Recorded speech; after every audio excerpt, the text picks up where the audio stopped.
3, 2, 1. Please stand by for further details. We return you now to your regularly scheduled program.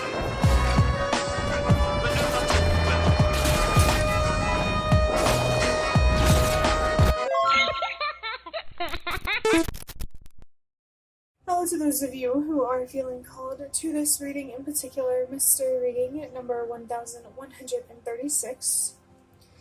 My name is Elizabeth, and before getting into this reading, if you are a recurring viewer, you enjoy my work, and you would like to help support it, feel free to do so by sticking around and hitting that subscribe button down below, and ringing the notification bell next to it if you feel called to.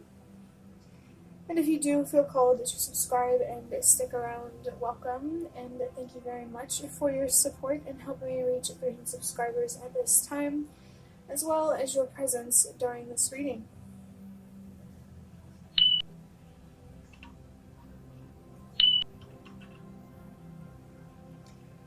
So, jumping straight into interpreting the number 1136, well, actually, I'm feeling connected to the idea of something being clear or starting with a clean slate. Maybe there's something here about having more clarity. And I also felt connected to mystery reading number 1139, which is a reading that I'm going to post in a few days from now. So maybe that one could be significant for you as well. Only take that if it resonates. I haven't even recorded that video yet. Right now. I record them the day before I upload them. So if something does resonate for you there, I think that would be interesting. But getting into interpreting 1136 now. The number 1 is about having trust and faith in yourself and the universe to help you feel grounded and to see things more clearly. Maybe whatever this clarity or this clean slate is, it'll come after you trust yourself more and you believe in yourself more, trust your intuition and believe in your strength, your ability to make your own decisions and do whatever you want, as I said in a reading recently. In terms of having trust and faith in the universe, I personally believe that whenever you make honest decisions, say honest words, the universe protects you. But it also depends on the context, because it isn't like, out in the world sharing the truth has necessarily been a safe thing to do. Sometimes doing the honest thing or saying the honest thing is not actually about saying the truth or acting in a way that is truthful. Sometimes you have to mask how you feel, what your own intentions are to keep yourself safe, not because your feelings or your intentions are malicious, but because you're either misunderstood or somebody malicious is targeting you, for lack of a better word. I don't want to scare anybody. But there are 2 1s in 1136. I am feeling connected to 1134 again. That reading I did a couple days ago. I think I felt connected to it in yesterday's reading too. Maybe you came across my videos at 1134. Only take that if it resonates. But with there being 2 1s, this is a fairly decent message about trust and faith, to listen to your intuition, to make the choice that requires you to use your strength.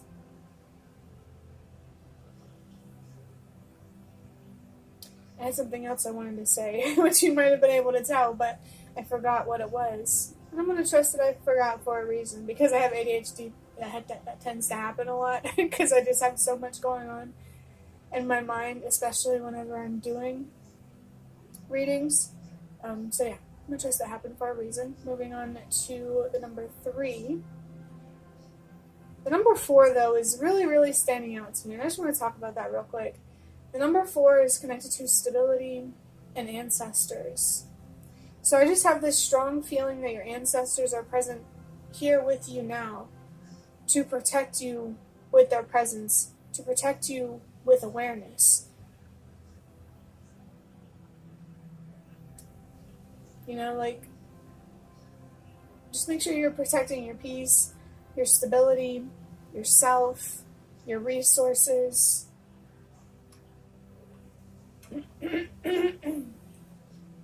There's a real feeling of protection coming in from ancestors, but it feels like what's being highlighted here is protection with awareness. You know that saying about how knowledge or wisdom is power, just like money? I think that's true here. What you know, what somebody else might not know, might give you an advantage. But now, the number 3. This number is about expressing yourself and using your voice. It's also about healing and growing and being committed to your emotional and spiritual well-being and development. Both because you deserve it. You deserve your peace and to wake up to the truth. And it's much bigger than you, too. Whenever you choose to heal and to grow, whether people tell you or not, it inspires others to do the same. You are fighting a fight that is much bigger than just your own. You know, every day, all of us, each and every one of us are making decisions that either protect the truth or protect a lie. And these can be in our own lives that contribute to the idea of truth and deception on a larger scale. You know what I mean? So commit to your healing and your growth because you personally deserve it, but also because we collectively deserve it too. Like I said, this is bigger than you. I really wouldn't be surprised if there were forces here at play that were outside of your control that make things more frustrating or more difficult for you. I do want to go back to talking about using your voice and expressing yourself. This number, you know, the number 3, when it comes to expressing yourself, there's not really any specific way, unless I was like working with you directly and I knew what works for you. But in a general reading, express yourself right now, however you feel called. Whether it's a conversation with yourself through meditation, journaling, whatever works for you, or a conversation with another person, or a conversation with a group of people. Use your voice. Make yourself heard. Make your presence known. And pay attention to who doesn't respect it. And not out of like a hierarchy, but just basic respect. You know, because you're human and you deserve it. We all deserve basic respect.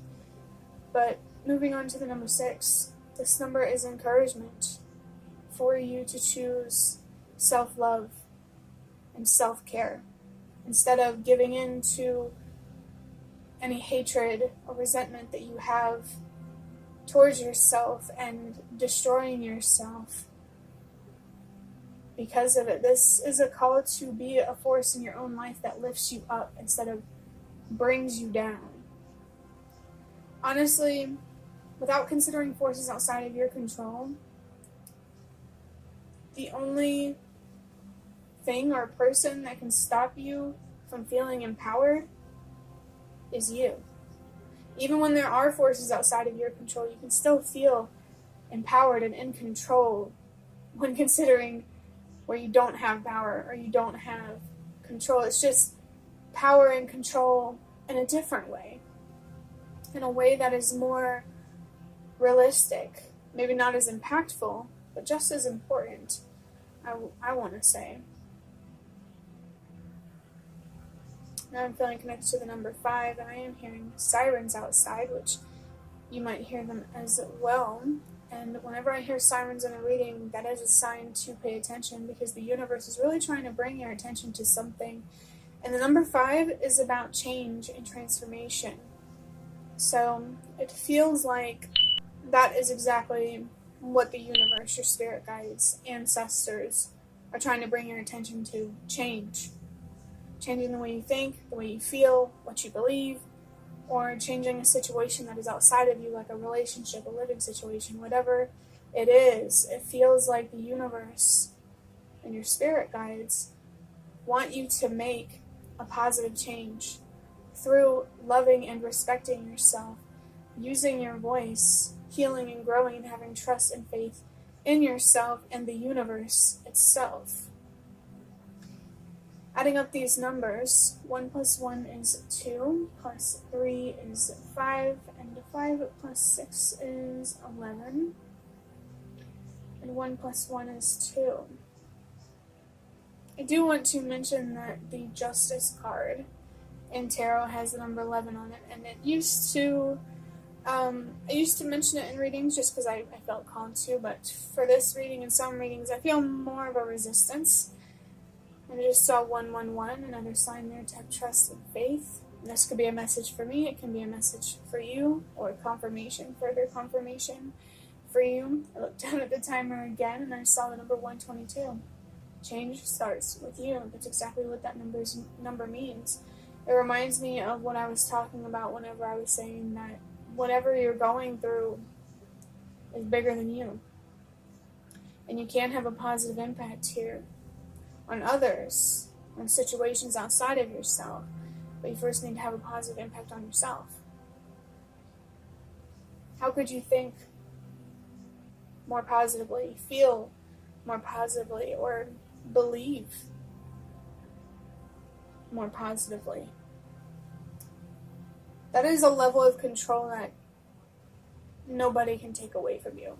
What you choose to feel, think, and believe. So don't use that against yourself, your own mind and your own heart and your own soul.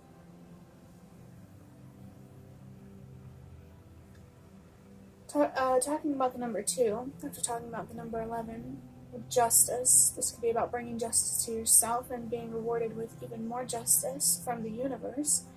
But the number 2, maybe you already know what this number means, but for those of you who don't, it can be confirmation of a significant relationship or situation that has, come up into your mind while watching this video so far or later on in this reading. And it can also be confirmation or guidance for you to be very wise about your decisions at this time, and make sure you are prioritizing what really does mean the most to you, what you value, what you truly believe is right, and, protect your peace. You are allowed to choose yourself and your peace and your stability. You are allowed to protect yourself. So if you need to, give yourself permission to do that, especially if when you were younger you felt vulnerable. You don't have to feel that way. It's okay to, but you don't have to feel at least as vulnerable if you allow yourself to have trust and faith in yourself and to lean on and rely on yourself.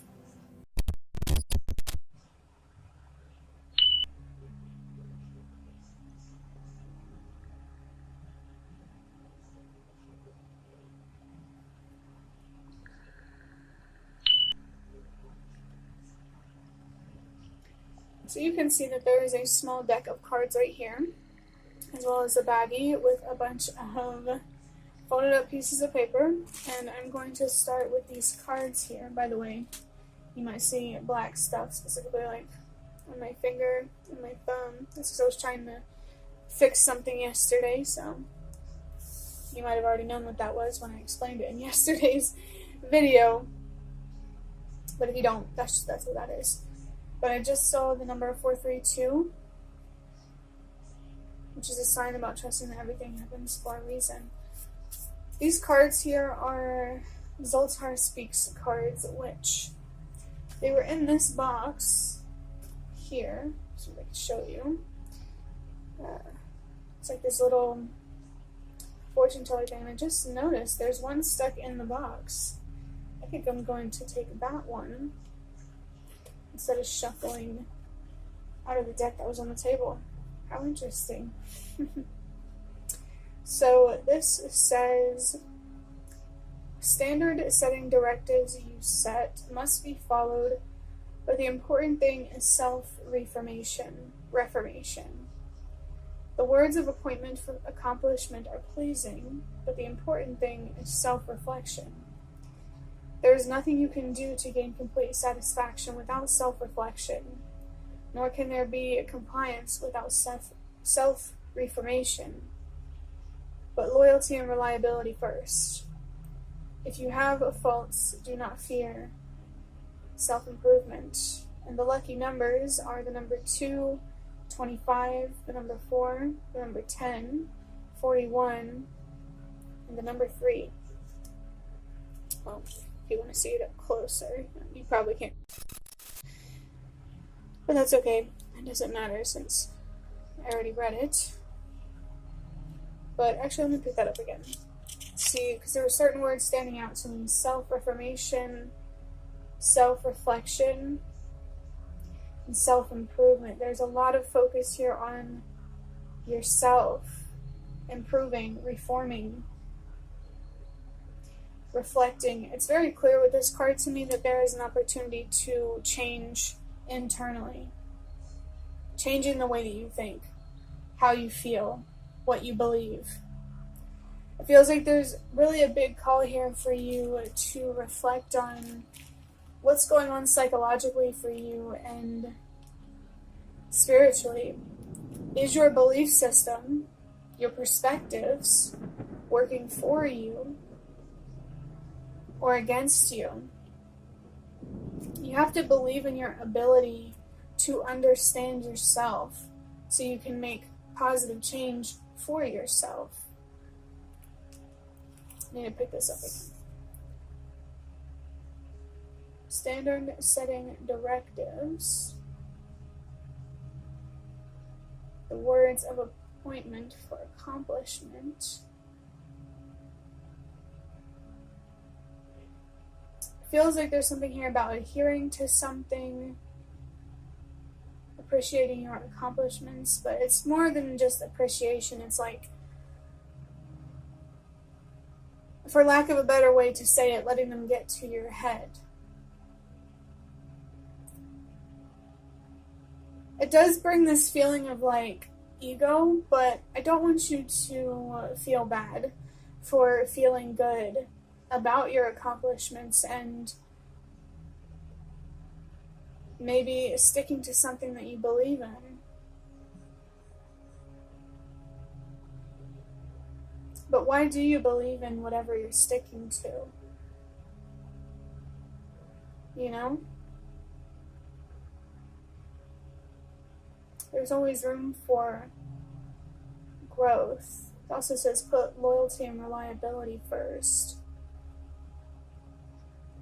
Who or what are you loyal to? This is really making me think of the devil versus God, and it doesn't have to be like Christianity. For me, it's more about like symbolism and how like the devil can represent unhealthy attachments, and God represents freeing yourself from those unhealthy attachments by acknowledging and embracing the truth. There could definitely be a real call here for you to generally be more honest with yourself instead of lying to yourself. How do you speak to yourself? It just feels like it's really important that you understand yourself on a deeper level, in a psychological and spiritual way. Really understand your belief system, your perspectives, and the feelings that these perspectives are creating, the beliefs that they are influencing. I'm going to move on to this baggie now, and these folded up pieces of paper, some of them are runes that I made myself, and others of them are like those little fortune slips that you get from fortune cookies. I don't know how many I'm going to pull out of this. I'm going to start with 2, but maybe I'll do more. We'll see.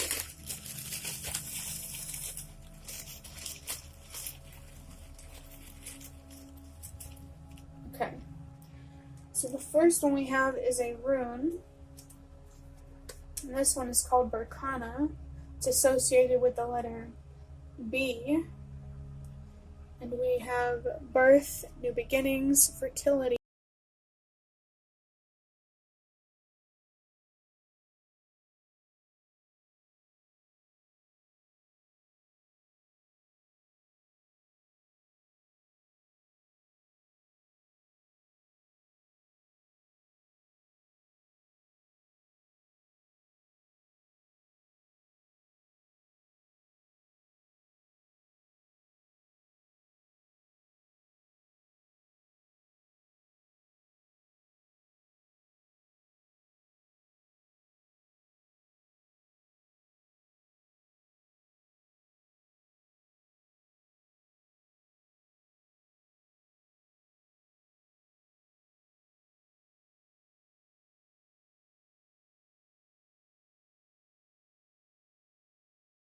Whether you come back as somebody or something else on this planet, or maybe you go to a different planet. I'm human just as much as you. I don't know that much, but I do know that with every ending, there is a new beginning. So just know that whenever you walk away or let go of someone or something within yourself or outside of yourself, there is something new waiting for you to look forward to invest in, and to grow, to put your energy into. It's not the end. Yeah, change really is the only constant in life, isn't it? And then moving on to true home here, this really reminded me of whenever I was talking about your ancestors.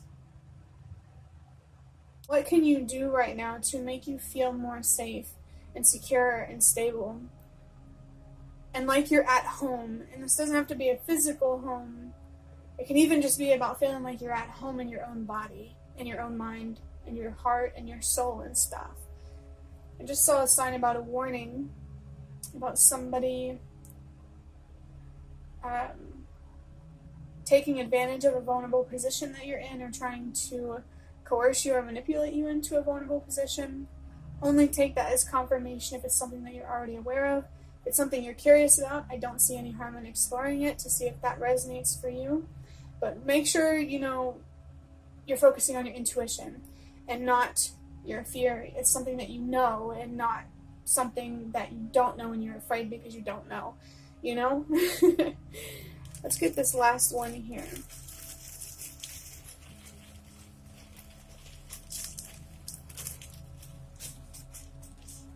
Okay, which one here? So this one. It's another rune, and before I put my hand in the bag, right before I put my hand in the bag, I saw the number 321. I didn't talk about it because I don't want to talk while I'm making all that ruffling noise. That's another sign there to trust that everything happens for a reason. Wow. Wow. This is pretty relevant. Like I said, it is another rune, and it says Othala. And it's also associated with the letter O. Maybe the name Bo could be significant. But Othala says heritage, possessions, ancestral wisdom, and a home. Home, true home. It's very clear that your ancestors are very, very present, and they really just want you to feel safe, secure, protected, and loved. And they want you to understand that security, that protection, that love really has to start from within yourself, being willing to have grace or compassion for yourself, to make the hard decision to protect what you deserve. It is possible that maybe you have to reparent yourself, teach yourself some things that your parents were supposed to teach you, but they didn't, for whatever reason. Maybe you do have some heirlooms, hand-me-downs, something significant about your heritage, your ancestry. I find it interesting, it says ancestral wisdom, because this really gives me a strong feeling that whatever situation you're in, it's connected to how your mind was shaped while you were growing up as a child. Maybe you want to look into neuroplasticity, which is your brain's ability to be rewired. So maybe that's what needs to be done here for you, is to rewire your brain. And that's why it's so important to understand what's actually going on the inside. You know, so you don't get your wires crossed and accidentally start a fire or something. Who are you? I think that's a really, really good question to ask yourself. You're not your fear. You're not your pain, your darkness. And you're not only just light and strength. Who are you as a whole person? And how can you love and respect more of who you truly are?